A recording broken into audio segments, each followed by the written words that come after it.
Chicago in the 1920s was more than just a city. It was a battleground.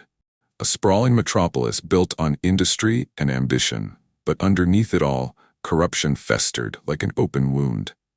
The streets buzzed with life, cars rolling over freshly paved roads, men in tailored suits tipping their fedoras as they passed one another, women with bobbed hair laughing as jazz spilled from smoky bars. But beneath this lively facade, another Chicago existed. A Chicago of whispered deals, blood-stained sidewalks, and an economy that ran not on commerce, but on crime. And standing at the center of it all, like a king without a crown, was Al Capone. He was more than just a gangster. He was a businessman, a strategist, a man who could turn a single bottle of bootleg whiskey into an empire that stretched from the back alleys of Chicago to the halls of power in city government. But his true power wasn't in the money he made or the men who swore loyalty to him. It was in the way he could vanish, the way he could outmaneuver the law, staying always one step ahead, always just out of reach.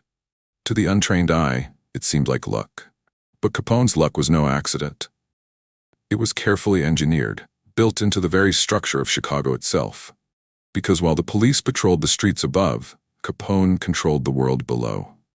A world of tunnels, hidden corridors, secret doors, and passageways that turned the city into his personal chessboard.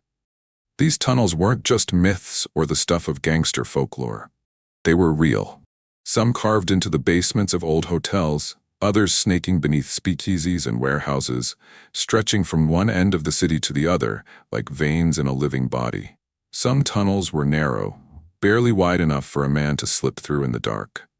Others were wide enough to transport crates of liquor, smuggled from Canada and hidden in underground storerooms until they were ready to be distributed to Capone's network of secret bars. These tunnels didn't just serve as storage spaces for illegal alcohol. They were escape routes, designed for the inevitable moment when police or rival gangs came knocking. Capone wasn't reckless. He knew that power invited enemies, and enemies meant danger. He had seen what happened to those who thought they were untouchable. He had seen bodies left in alleyways, friends turned to corpses over debts and betrayals. He had no intention of meeting the same fate. So he prepared. Hotels where he conducted business had hidden exits, false walls, and secret staircases. His favorite bars had doors disguised as bookshelves, tunnels concealed beneath floorboards, and passageways leading to distant buildings, allowing him to vanish in seconds. Even his most trusted safe houses, scattered throughout the city and its outskirts, had reinforced walls and underground tunnels connecting them to nearby roads, giving him a fast escape whenever he needed it. This was Capone's real advantage, not just his ability to inspire fear, but his ability to control the very layout of the city.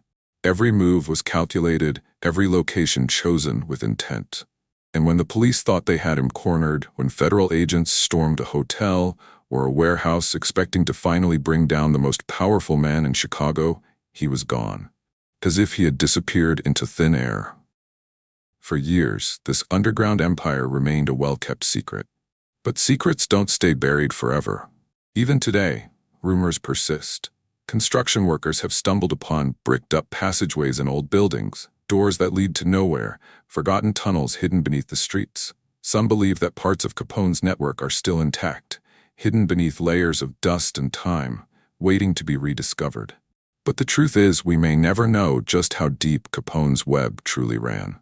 How many tunnels remain undiscovered? How many safe houses were abandoned, their locations lost to history? And how close did federal agents come to uncovering the full extent of his underground empire before he finally fell? To answer those questions, we must go back.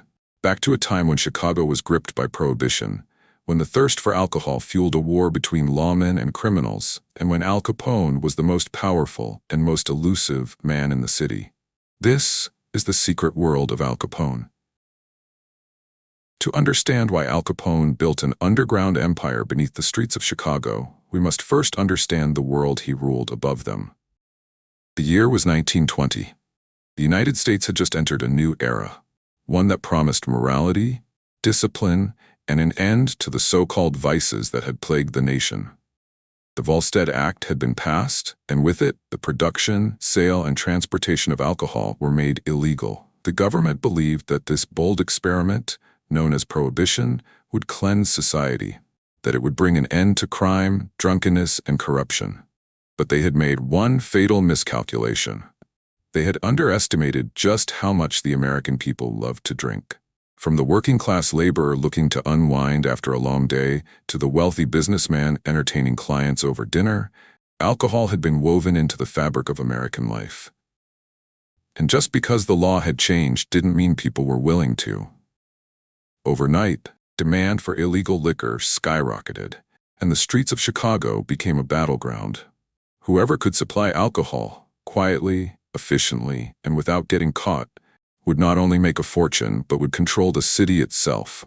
And no one understood this better than Al Capone. Capone wasn't the first to seize the opportunity Prohibition had created, but he was the smartest. He knew that in order to run an operation of this size, brute force alone wouldn't be enough. Other gangsters relied on violence, bribing police officers and using muscle to keep competitors in check. But Capone thought bigger. He saw that in order to build an empire, he needed more than just men with guns. He needed an infrastructure, a hidden world, one that couldn't be easily shut down by a police raid or a rival's ambush. And so the tunnels began to take shape. Capone and his men started buying up key properties across the city, hotels, warehouses, restaurants, and bars, each carefully selected for its strategic location. Beneath these buildings, his network expanded. Some tunnels were carved out beneath existing structures, leading from one basement to another. Others were old sewer lines and forgotten underground passages repurposed for smuggling and escape. Many of these routes connected to the Chicago River, allowing shipments of illegal alcohol to be transported in by boat, unloaded in secret, and funneled through the tunnels before reaching Capone's speakeasies and distribution points. And it wasn't just alcohol that flowed through these underground channels. The tunnels moved everything: cash, weapons, and even people. If a rival gang threatened Capone's operation, his men could disappear into the underground network, slipping through hidden exits long before law enforcement or enemy gunmen arrived. Even when the police caught wind of his activities, even when they raided one of his operations, they often found nothing but empty rooms and dusty shelves. Capone's real business was never in plain sight. The liquor was stored underground, transported through tunnels, and served in back rooms hidden behind false walls. If a bar was raided, the bartender knew exactly what to do. Press a hidden lever, triggering a trapdoor that sent bottles of illegal whiskey tumbling into a concealed chute, or slip through a narrow passage leading to a different building entirely. The tunnels weren't just a tool for smuggling. They were a survival mechanism. Capone had seen what happened to gangsters who relied too much on bribery alone. Corrupt police officers could be bought, but they could also be flipped. Politicians could be paid off, but they could just as easily be pressured by the federal government. A hidden tunnel, however, had no loyalty to anyone.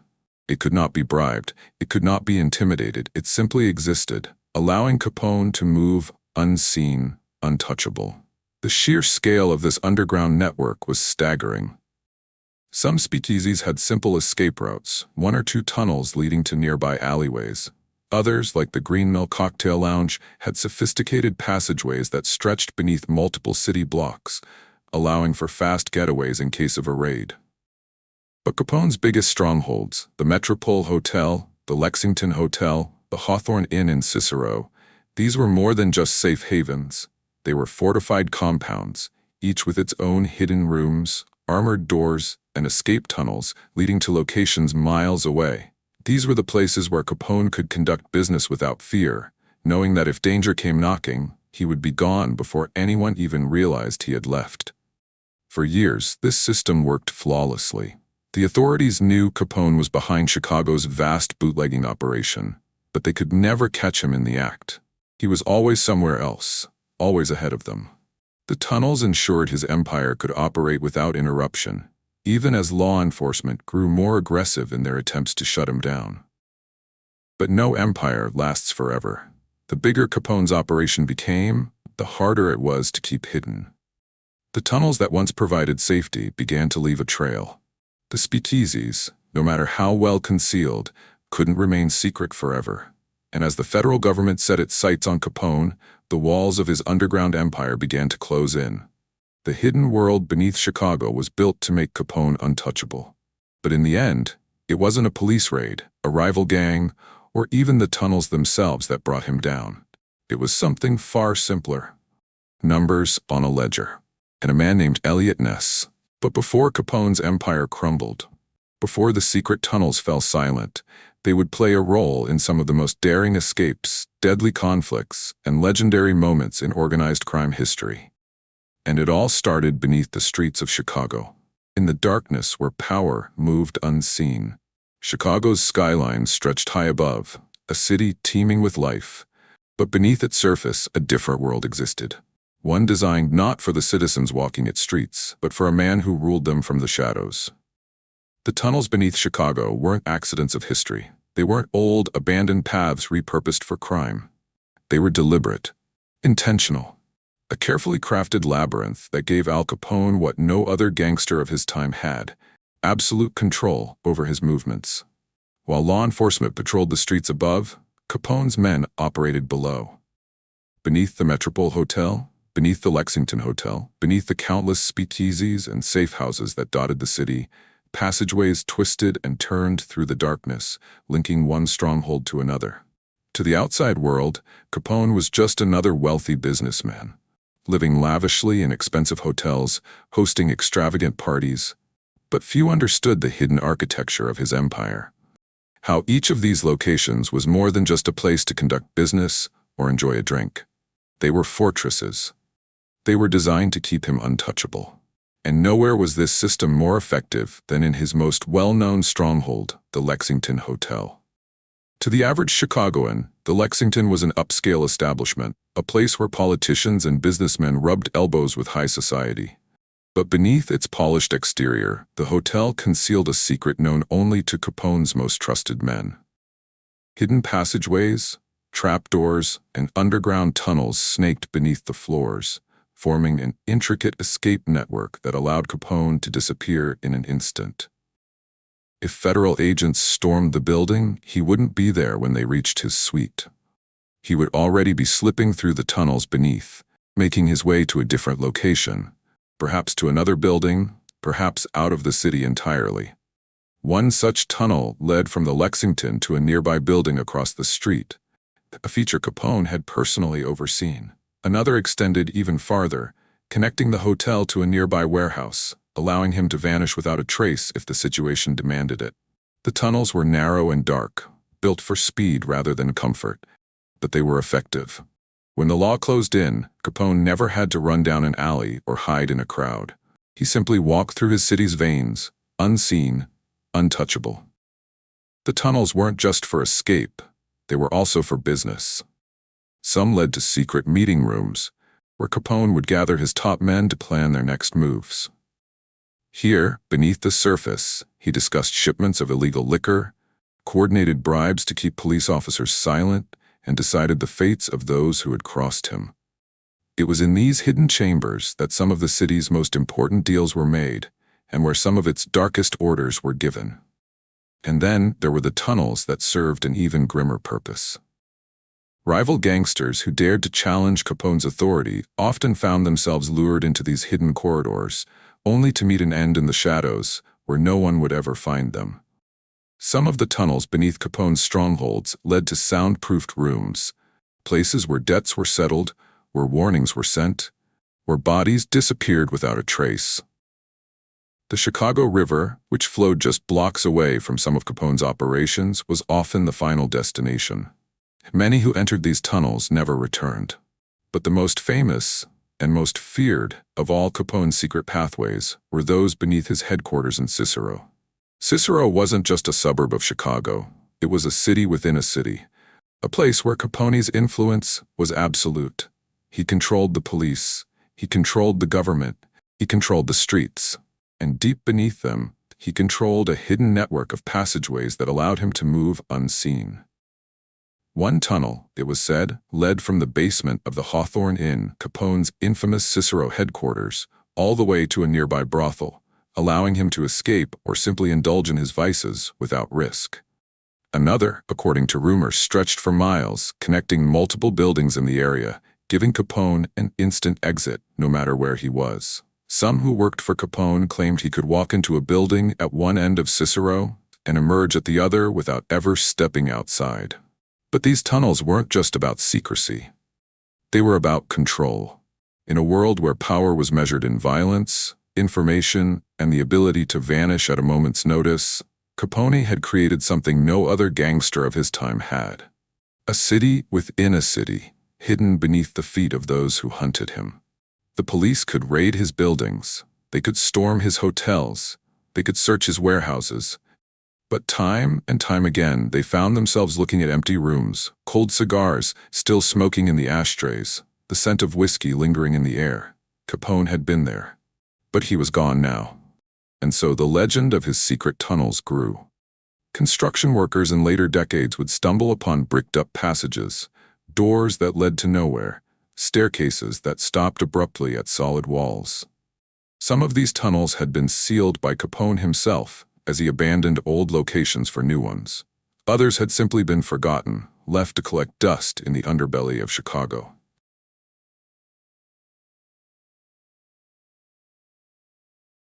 To this day, some of these tunnels remain hidden, their full extent unknown.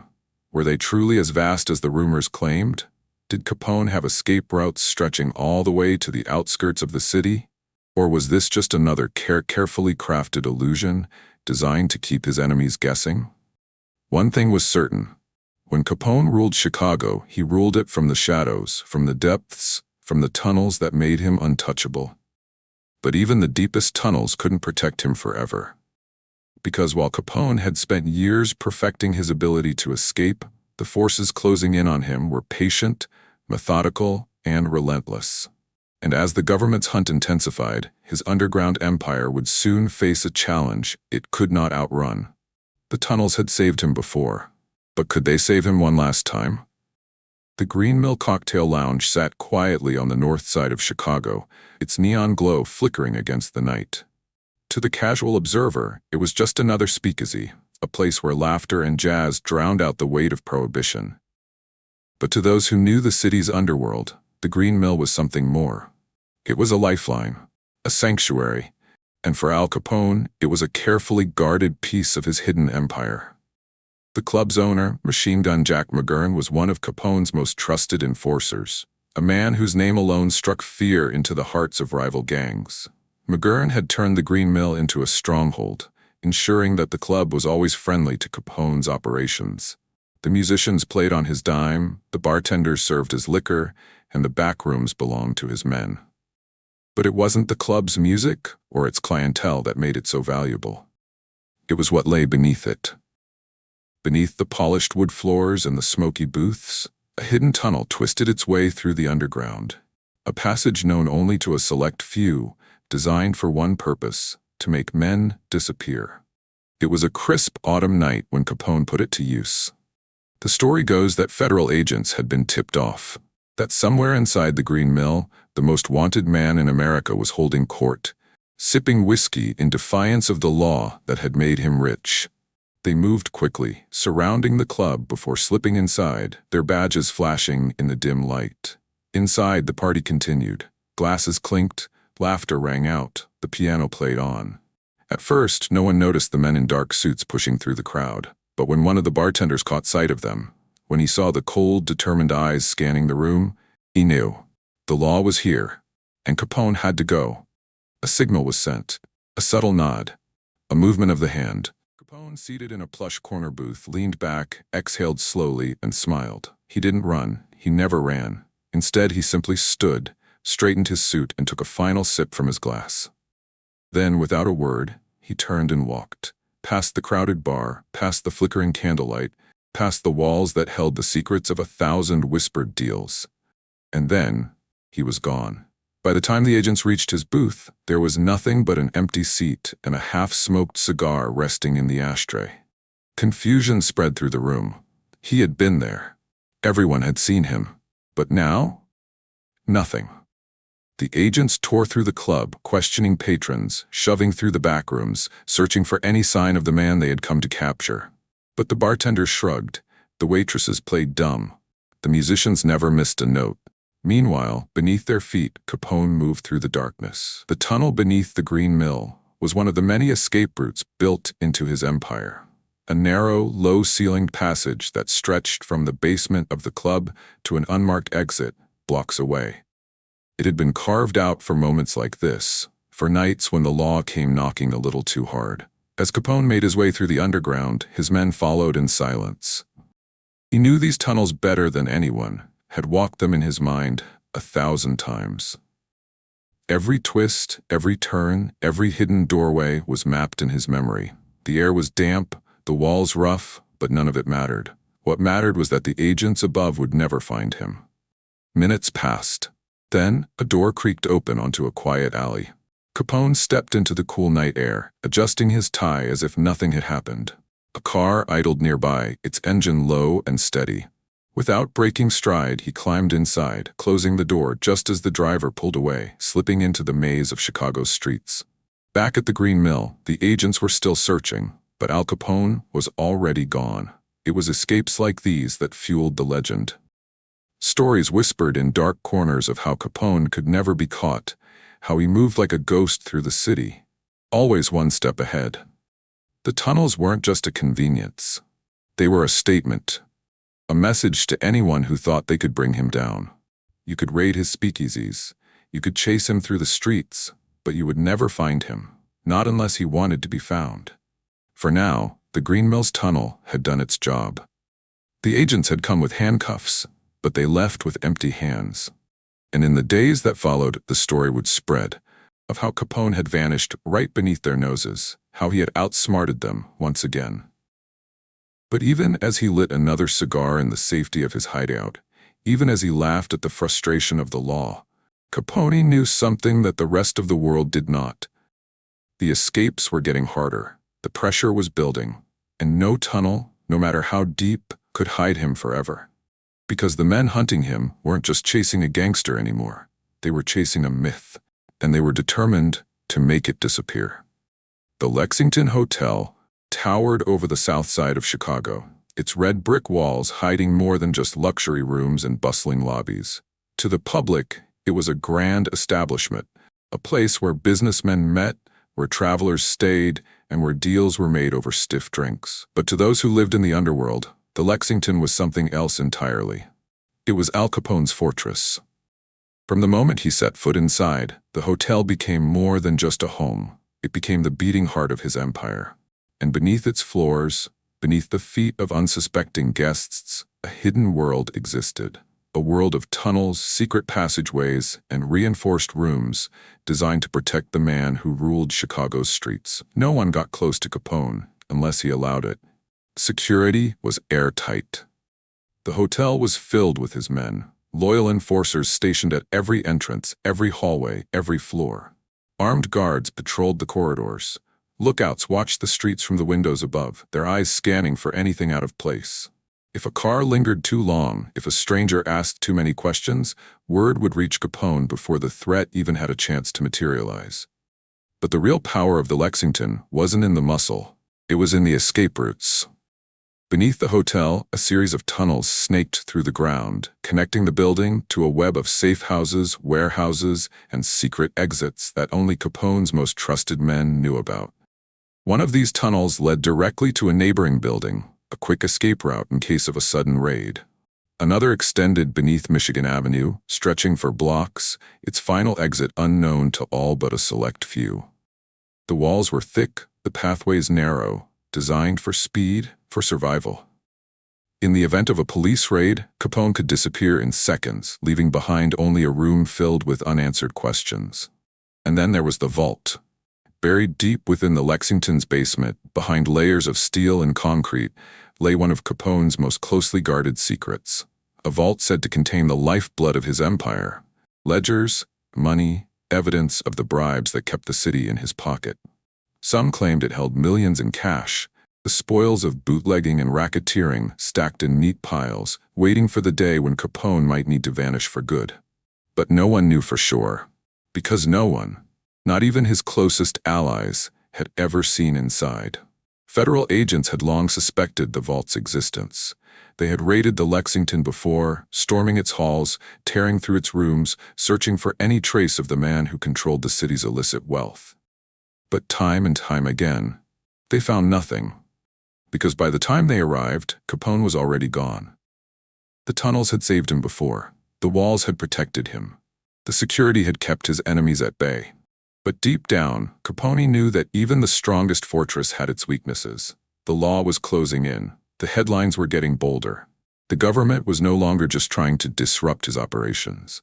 They were trying to bring him down. And so, on some nights, when the streets were quiet and the city held its breath, Capone would retreat to the basement of the Lexington, walking the same tunnels he had used to outmaneuver his enemies. He would run his fingers along the cold walls, listening to the silence that surrounded him. Did he wonder how long it would last? Did he know that, despite all his precautions, despite all the fortifications and secret exits, his time was running out? The Lexington had kept him safe for years. But soon it would become something else entirely, a tomb for an empire on the verge of collapse. For years, the Lexington Hotel had stood as Capone's impenetrable fortress, a symbol of his untouchable reign. It was here that he had entertained politicians, intimidated rivals, and orchestrated the movements of his vast criminal empire. The tunnels beneath it had served him well, allowing him to slip away whenever the law came too close. But by 1931, the walls that had once protected him had begun to close in. The pressure had been mounting for years. Federal agents had been watching, waiting, and calculating their every move. Capone had survived countless raids, each one proving to his enemies that he was always one step ahead.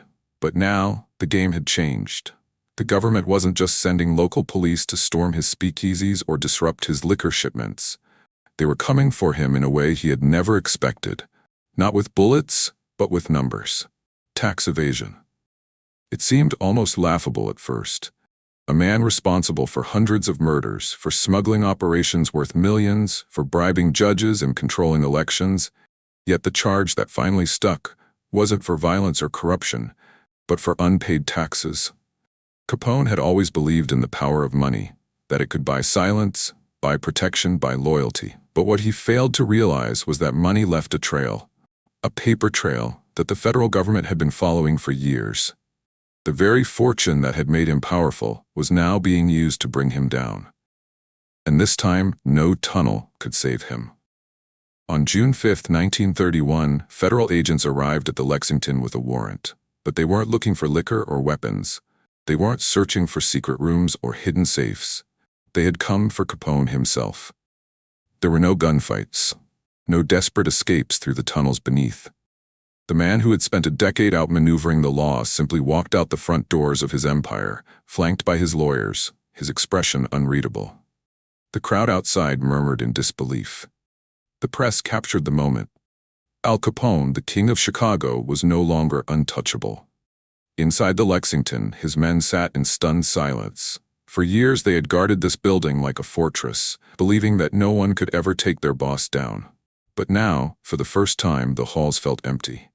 The weight of what had just happened settled in. In the days that followed, Capone's legal team fought hard. He still had money, influence, connections, but the evidence was overwhelming. On October 17, 1931, the verdict was read. Guilty. 11 years in federal prison. The Lexington, once the heart of Capone's empire, became a hollow shell. His men scattered, his operations fell into chaos, and his name, once spoken with fear and admiration, became a symbol of downfall. The tunnels beneath the hotel remained, dark and unused. They had saved him countless times before.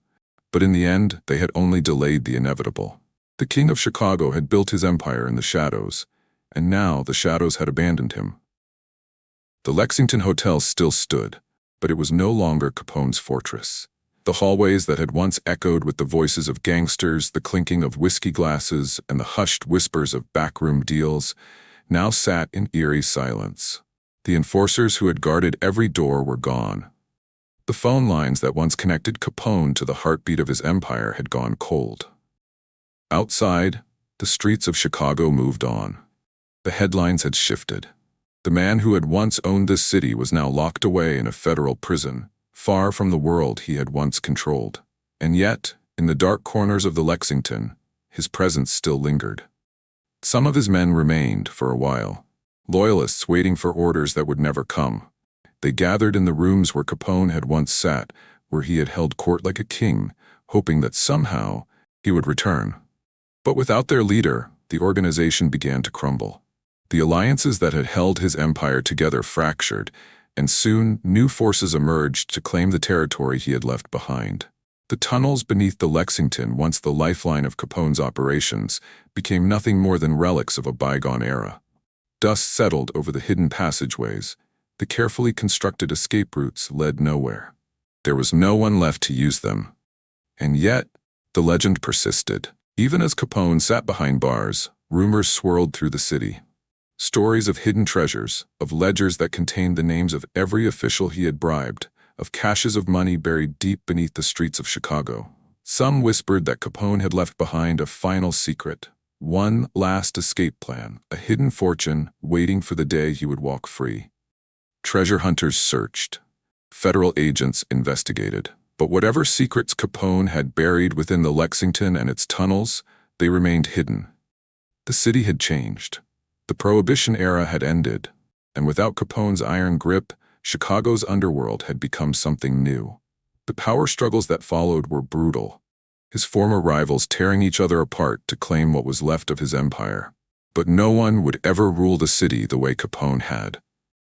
And in the years that followed, as the Lexington began to decay, as its walls cracked and its history was slowly forgotten, those who had once feared Capone began to speak his name in past tense. By the time he was finally released from prison in 1939, the man who had once been the most powerful figure in America's underworld was a shadow of his former self. The years of imprisonment, disease, and isolation had left him broken. His mind, once sharp enough to outmaneuver the government, was now clouded with confusion and paranoia. He never returned to Chicago. The city he had once ruled had moved on without him. And the Lexington Hotel, the symbol of his rise and his downfall, stood for a few more decades, an empty monument to an era long gone, until it too was finally erased.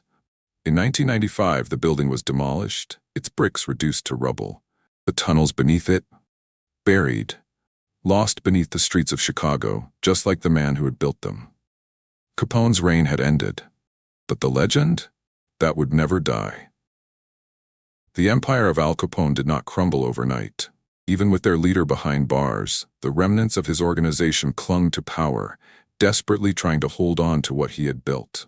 But without the man who had held everything together, the cracks in the foundation spread quickly.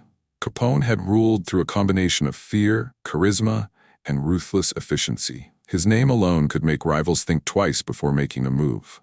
But now his name carried no weight. The alliances he had forged were breaking.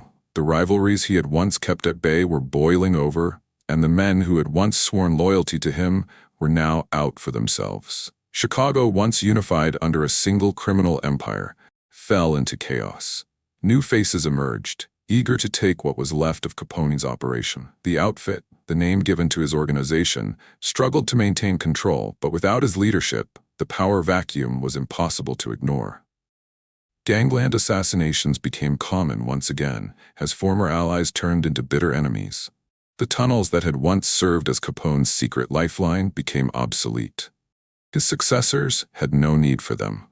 The Prohibition era had ended in 1933, and the illicit liquor trade that had made Capone a king was no longer a path to power. Organized crime was evolving, shifting into gambling, labor racketeering, and other more discreet forms of corruption. The days of Tommy guns blazing in the streets, of speakeasies hidden behind false walls, of bootleggers running truckloads of liquor under cover of night, those days were fading. But the violence? That remained. With Capone gone, Chicago's streets became a battleground once more. In the years following his downfall, names like Frank Nitti, Paul Ricca, and Tony Accardo rose to power, each attempting to carve out their own legacy from the ruins of Capone's empire. Some had been his closest men, others had waited for their chance to take control. But none would ever achieve the same level of dominance. The federal government had learned its lesson. Capone had made them look foolish for too long, slipping through their fingers time and time again. But after his conviction, they were no longer willing to let another crime boss rise to his level. The FBI, once hesitant to intervene in organized crime, now had its sights set on the underworld. New laws, stronger financial investigations, and more aggressive enforcement meant that no gangster would ever be allowed to rule with the same iron grip. Capone had been a wake-up call. Chicago, once his city, had turned against him. By the time he was released from prison in 1939, he was no longer a threat. The mind that had orchestrated one of the most powerful criminal networks in American history was now too damaged to reclaim his empire. His name, once feared, became a cautionary tale. And yet, in the shadows of Chicago, in the quiet corners of the city where the past still lingers, there are those who swear the ghosts of Capone's reign never truly disappeared. Some say that deep beneath the modern streets, hidden tunnels still exist, remnants of a time when the city belonged to a man who answered to no one. Others whisper that somewhere, buried beneath concrete and dust, lies a hidden vault. Capone's final secret, a treasure trove of lost wealth and evidence that could rewrite history. But the truth? The truth is that Al Capone's empire, once sprawling and unstoppable, vanished the moment he stepped out of the Lexington Hotel in handcuffs. The tunnels no longer mattered. The city had moved on. And Capone, once the king of Chicago, was now nothing more than a legend. The fall of Al Capone left more than just an empty throne in Chicago's underworld. It left behind mysteries, rumors, and unanswered questions that continue to haunt the city to this day. One of the most persistent legends surrounding Capone's empire is that of his hidden fortune. Some say that before his arrest, before the government could seize his assets, Capone stashed away millions, cash, gold, bearer bonds, somewhere beneath the streets of Chicago, locked away in secret vaults and buried passageways known only to him and his most trusted men. It wasn't just idle speculation.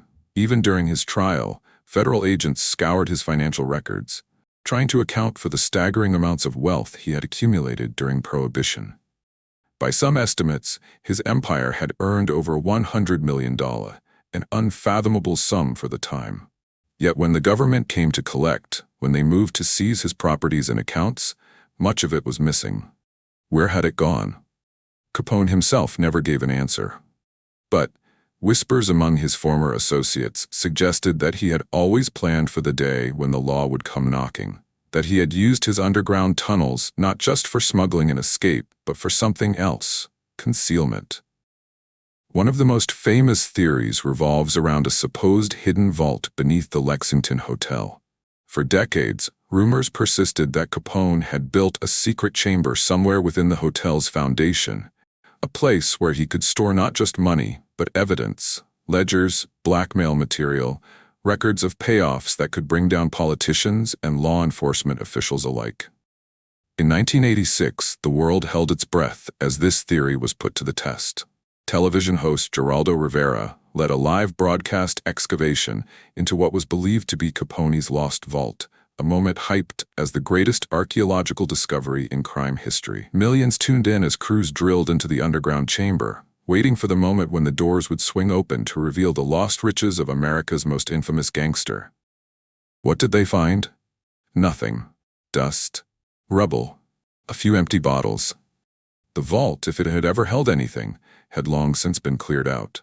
Whether by Capone himself or by those who came after him, whatever secrets it once contained had been erased. But that hasn't stopped the speculation. Some believe that Capone's treasure is still out there, hidden in some forgotten tunnel or beneath an unmarked safe house, waiting to be discovered. Others say it was quietly laundered away through offshore accounts, funneled into businesses that no longer bear his name. And then there are those who think the fortune was never hidden at all. That Capone, for all his cunning, simply spent it. That the endless bribes, the extravagant parties, the luxury cars, the lavish suits, the mountain of legal fees, drained his wealth long before he ever saw the inside of a prison cell. Perhaps the greatest irony is that Capone himself, in his final days, no longer cared about money. By the time he was released from Alcatraz in 1939, he was a broken man, his mind eaten away by syphilis, his grip on reality slipping further each day. Whatever fortune he had once possessed, whatever empire he had built, was now meaningless to him. The tunnels he had relied on had been sealed. The men who had once sworn loyalty to him had moved on. The city he had ruled had forgotten him. And yet, the legend of his hidden fortune remains. Because as long as there are dark corners in Chicago, as long as there are whispers in the alleyways, there will always be those who believe that somewhere, buried beneath the streets, Al Capone's final secret still waits to be uncovered. Time moves forward. Buildings rise and fall, streets are repaved, names change, history fades. But some figures refuse to disappear. Al Capone has been dead for decades, but his presence lingers in the bones of Chicago. His name is etched into the city's past, his legend woven into its foundations. Tourists still walk the streets he once ruled, looking for traces of his empire. Historians still debate his influence, his crimes, and the secrets he took to the grave. And the tunnels, those hidden passageways that once carried his fortune, his fugitives, his whispered orders, are still spoken about in hushed tones. Some have been sealed, lost beneath layers of concrete and time. Others may still exist, waiting in the darkness beneath the city, untouched for nearly a century. Capone may have fallen, but he never truly left. His story is more than just a tale of crime and corruption. It's the story of power and its limits, of how one man built an empire on fear and loyalty, only to watch it crumble under the weight of its own success. He evaded the law, escaped through hidden tunnels, bribed the most powerful men in the country, but in the end, not even he could outrun time. Chicago has changed. The world has changed. But the legend of Al Capone remains, and maybe, just maybe, beneath the streets he once ruled, the last of his secrets still wait to be uncovered. If you want more gripping stories from history's darkest corners, make sure to subscribe and turn on notifications. There's always another mystery waiting to be uncovered, and you won't want to miss what comes next.